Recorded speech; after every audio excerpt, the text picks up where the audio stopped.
Welcome back sa aking YouTube channel, Jeremy's TV Manila. Like, share, and subscribe. So, ang topic po natin ngayon for today's reflection o ang mabuting balita sa araw na ito.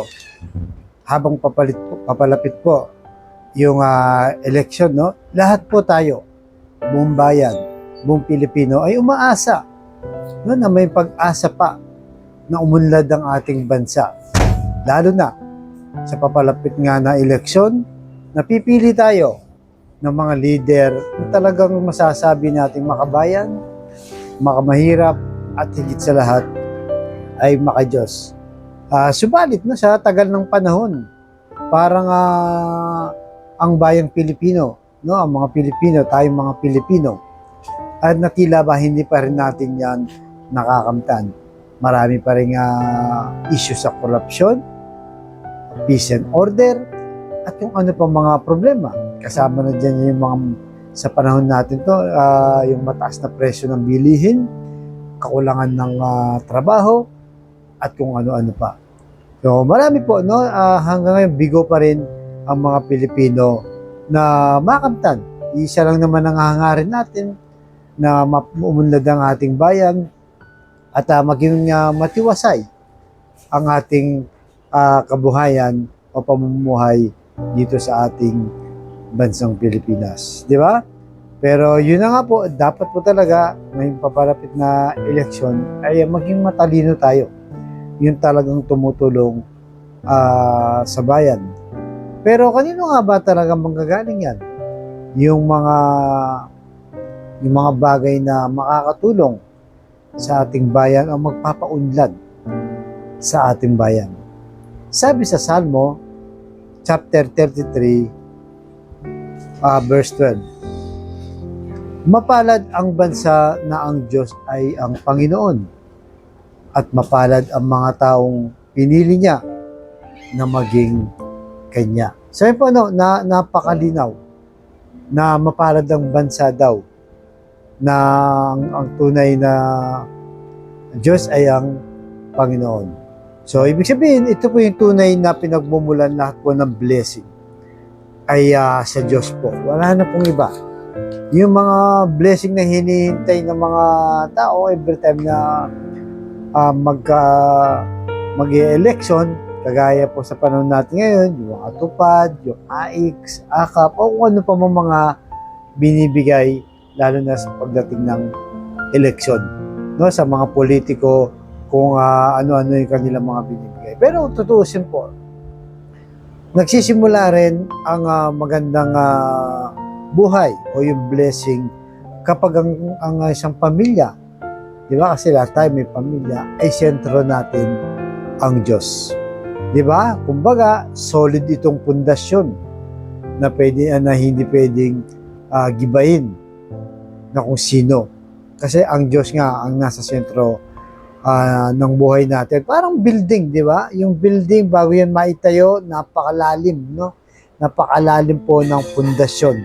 Para matibay, kahit bumagyo o kahit minsan kahit lumindol, ay kaya niya itong labanan at hindi ito magigiba. Ganun po, pagka ang sentro natin ay ang Diyos, solid po ang ating buhay. So kaya nga, di ba, pinili ng Diyos ang bayang Israel na kanyang bayan. Hindi lang po ito para sa Israel lang. Ito rin ay sinasabi niyang pinili ng Diyos sa mga organization, sa mga foundation. Di ba? Pero unang-una sa pamilya muna. Pagkatapos sa pamilya, sa barangay. Di ba? Pagkatapos ng barangay, sa bayan na po. Kaya kung maayos po ang pinagmulan ng pamilya, madisiplina yung mga bata, mas nanurin sa mga magulang, maayos ang kabuhayan, yan po ay magiging anino ng barangay. Diba? Imagine nyo sa isang barangay, kung maraming ganong pamilya. Alam naman po natin, wala pong perfecto, no? Pero kung majority, ganun po ang pamilya, ang isang barangay na yan ay maayos. At pag lahat ng barangay sa Pilipinas ay ganun po. No, ganun po ang ibig sabihin ng Pilipinas po ay unlad. Dahil nga ang sentro natin ay ang Diyos. Kaya, 'di ba? Kaya kung minsan sa atin din po nagsisimula ang pagiging masagana, maayos na bayan. Kasi dito sa ating bansa, ang nakikita natin, kulang tayo sa disiplina. Kanya-kanya po, no? Minsan nga, di ba, stoplight lang, kahit naka-green, tatawid ka, di ba? Ganyan din sa mga sasakyan, yung mga basura kung saan-saan po tinatapon. Yung mga simple lang po na kung tutuusin. Sa bahay pa lang tinuturo na po yan. No, sa mga anak natin na maging madisiplina, huwag makalat, dapat malinis, maayos. So, yun po, doon po nagsisimula ang tunay na pagbabago ng ating bayan ay nagsisimula mismo sa kanya-kanyang pamilya po. Kaya yan po ang ating laging isipin, di ba? Na nagsisimula sa atin ang ating magandang buhay. At ang siyempre, yung pagpapala ay nagsisimula sa Diyos. Kaya nga dito sa ating pera, actually nakaukit na po ito sa ating pera.